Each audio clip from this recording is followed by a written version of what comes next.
Check this out. Young Thug's RICO case is straight out of court cam. It's all happening.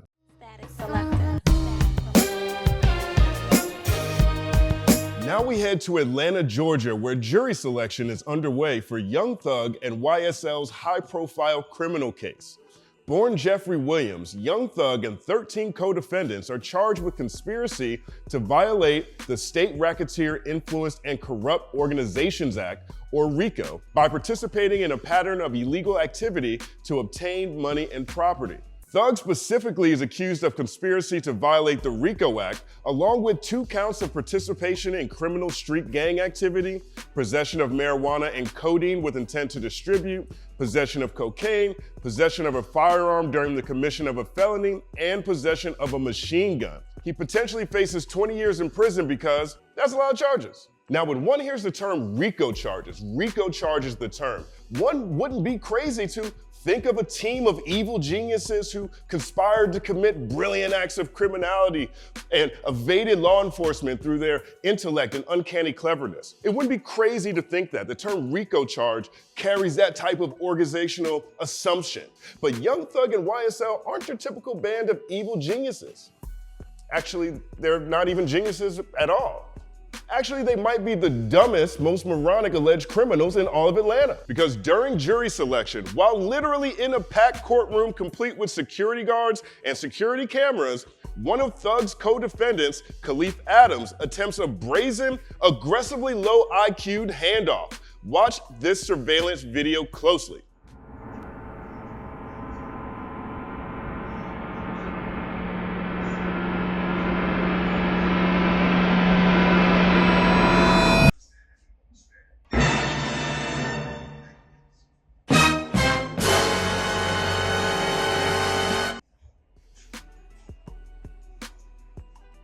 Jesus. Gang going outside. Let's break it down. That's Khalif Adams sitting in the second row wearing an electric blue suit. Ain't even trying to blend in. He and his lawyer appear to motion to the deputy by the courtroom entrance, presumably to ask permission to use the restroom located behind Young Thug. The deputy appears to allow it, then signals to another deputy on the opposite end of the court. Both deputies trail Adams, who, despite the fact that he's on trial for RICO charges and despite the fact that he's currently serving a life sentence without parole for murder, makes a peculiar, ill-advised, absolutely bat-dookie crazy pit stop to dap up Young Thug while allegedly handing him a Percocet directly in front of the authorities. You are really dumb. Now, of course, the deputies intercept the exchange. Of course, Thug hands the contraband over to the deputies. Of course, the deputies searched Adams after picking off the Percocet, and when they did, of course, they found more contraband on his body. Check this out. Authorities allege that Adams also had additional Percocets, plus marijuana and tobacco wrapped in plastic and sprinkled with food seasoning to mask the odor. Adams was then taken to Grady Hospital, because authorities allege that he attempted to ingest the contraband because, quote, it was an effort to conceal the extent of his crimes within the courtroom because, of course he did.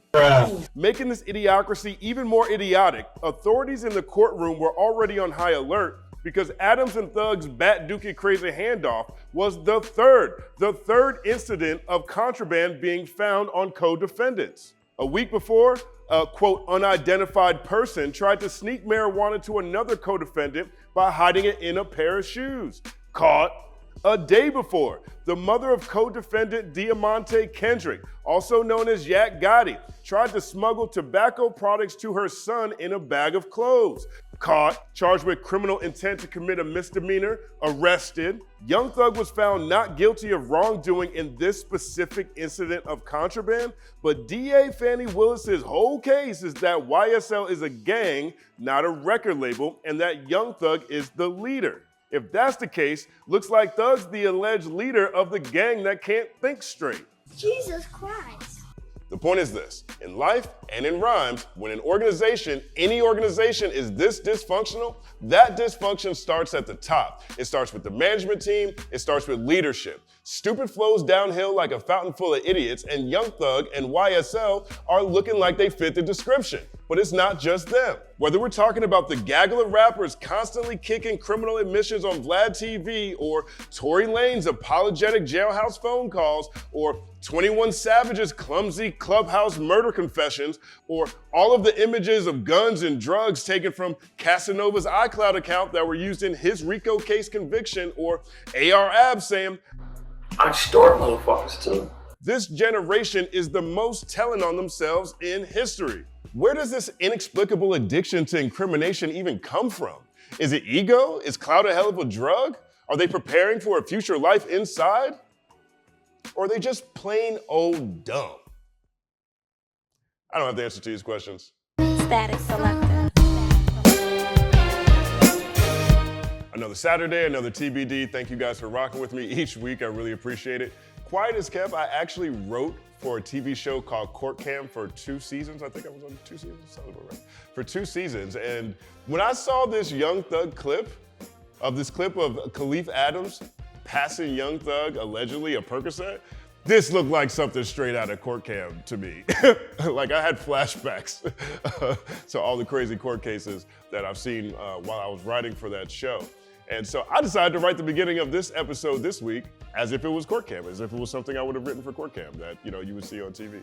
So that's why the intro is a little bit different. That's why the first half is a little bit different. But check out Court Cam. It's a fantastic show, one of the most popular shows in America. Outrageous moments captured in the courtroom. It's awesome, and it's got a lot of unintentional hilarity. I mean, sincerely, this is still one of the dumbest things I've seen in court. Even someone who has watched hours of courtroom footage, countless hours of courtroom footage looking for outrageous moments, this one ranks really high up there. It's so dumb, in fact, it's so dumb to me, in fact, that it's actually reaching conspiratorial levels as well. I'm watching people online on social media, some pretty high profile people, who are saying, oh man, the DA must have planted that. The DA must have told him to go do that. I don't see that one. This was the third time in a week YSL had gotten caught up on some contraband stuff. So, okay, I guess. We'll see how it happens. Either way, addiction's a real thing. You know what I mean? So, you never know. He might have been itching real bad. You never know. Big shout out to the analysts. Thank you guys for supporting the channel through all of your incredible analysis you drop in the comment section each week, and also to the illest analysts who have donated to the Linktree, helping to support this channel and this mission each week. You guys are priceless. My lingering question with this is is this as dumb to you guys as this is to me?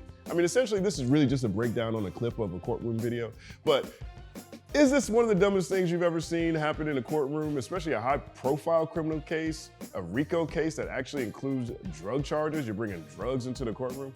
How does this affect the jury pool? Does this poison the jury pool? I mean, this is a high-profile case, and this is so inane that this could cross over into just regular mainstream media. What effect will this have on the jury pool, if any? Let me know in the comments section. And again, this is also kind of like an addendum to the snitching episode I did a couple of weeks ago. I just couldn't pass up the opportunity to bring Court Cam into TBD. So thank you guys for rocking with me. As always, my name is Justin Hunt. Like and subscribe to the channel. Follow @TheCompanyMan on everything. And as always, it's all happening.